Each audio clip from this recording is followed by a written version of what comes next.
बिस्मिल्लाहिर्रहमानिर्रहीम। नाज़रीन, मैं हकीम अब्दुल माजिद अवान ते अज दी वीडियो बड़ी ज़बरदस्त वीडियो और बड़ा ज़बरदस्त किस्म का नुस्खा। और यकीन करो कि बहुत कम ऐसे नुस्खे होंगे कि जो सारे शोबे के कम करते हैं। ये वाला जो नुस्खा है ये इंतहाई ज़बरदस्त है, मादे मनविया भी पैदा करता, उसने गाढ़ा भी करता, स्पर्म वास्ते ज़बरदस्त है, टाइमिंग वास्ते ज़बरदस्त है।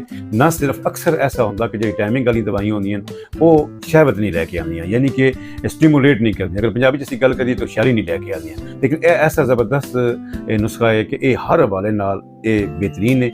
कुछ दिन लग कम अज़ कम तुसी महीना डेढ़ महीना तुसी लाजमी इस्तेमाल करो। सब तो वड्डी है इस दौर की मुसीबत यह है कि एक बंदा दवाई लैंदा उसका दिल ये होंदा कि मैं सुबह खुराक लवां ते राती मैंने उस तक पता लगा।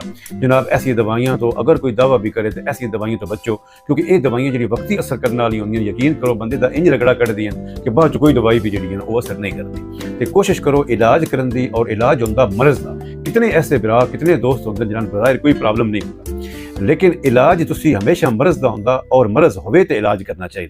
कितने बिरा जो ठीक होंगे उन्होंने किसी दवाई की जरूरत नहीं होती। जो मैं उन्होंने दसना भाई तुम दवाई की कोई लोड़ नहीं, तो बड़े खुश होंगे, दुआवां देंगे कि तुसी सन गल ऐसी गल दसी है। तो जनाब ये नुस्खा तुसी लाजमी बनाओ। ये सब तो पहलो सालम मिसरी है, ये तुसी लेना 2.5 तोले, मूसली सफेद, मूसली स्याह, उस तो बाद मगज़ पिस्ता, मगज़ बिनौला, असगंध नागूरी 10 तो ये उतनी चीज़ें मैं दसियां, सालम मिसरी, मूसली स्याह, मूसली सफेद, मगज़ पिस्ता, मगज़ बिनौला, ये सारी तुसी 2.5 तोले लैनी है। उस बाद आंदा असगंध नागौरी, ये तुसी 10 तोले लैनी है। सतावर तुसी लेना 5 तोले। उस बाद ज़ाफ़रान नंबर 1 होना चाहिए, और सब तो बेहतरीन ज़ाफ़रान कश्मीरी ज़ाफ़रान होंदा, वो 6 माशे। कुछ तो मरवरी सुच्चे मोजतियां का कुछ था वो तुसी लेना 3 माशे। कुछ तो अकीक ये तुसी लेना 6 माशे। उस बाद तुसी मरजान ये तुसी कुछ तो मरजान ये तुसी लेना 1 तोला। फिर उस लेना कुछ तो ज़मुर्द ये तुसी लेना 6 माशे। फिर कुछ तो हिजरुल यहूद ये तुसी लेना 1 तोला। नुस्खा जनाब तुहाडे कोल आ गया। इन्हां सारियां दवाइयां जनाब बारीक पी लेना।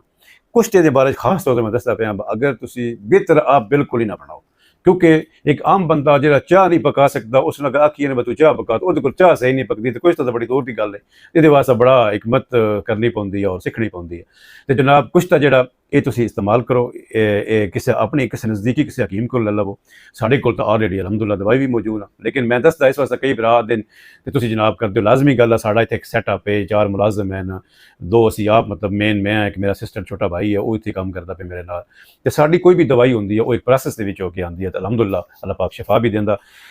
तरीकाकार जनाब यह है कि शहद की मदद नाल, यानी माखियों की मदद नाल तुसी मजून बना लेनी है। और इसकी जनाब जबरदस्त किस्म दी है कि बेर, यानी कि इतनी सारी जो गोल बेर होंदा, छोटा बेर होंदा, बेर जितनी जनाब तुसी इस्तेमाल करो तो सौण लगियां दुध नाल, और इतना ज़बरदस्त इंशाअल्लाह इसका फ़ायदा, और किसी किस्म का कोई नुकसान नहीं। बेधड़क हो के तुसी इसने इस्तेमाल करो।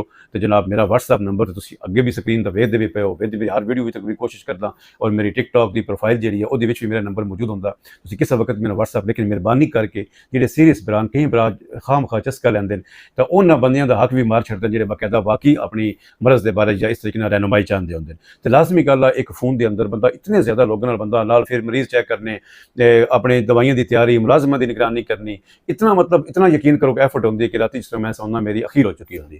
तो मैं अपने भरावां नाल गल करदा कि इस मकसद वास्ते जिस वास्ते मैं इस चैनल नो या इस मतलब सोशल मीडिया नो कीता ते इसने लाइक किया, इससे मतलब अपनी गल करता पाया, तो इस तो मेरा ख्याल है फायदा उठाना चाहिए। तो दुआवां दे नाल इजाजत चाहना, और मेरा ख्याल तुसीं पेज ते मेरा फॉलो कर ही ले होना। अस्सलाम वालेकुम वरहमतुल्लाहि वबरकातुहू।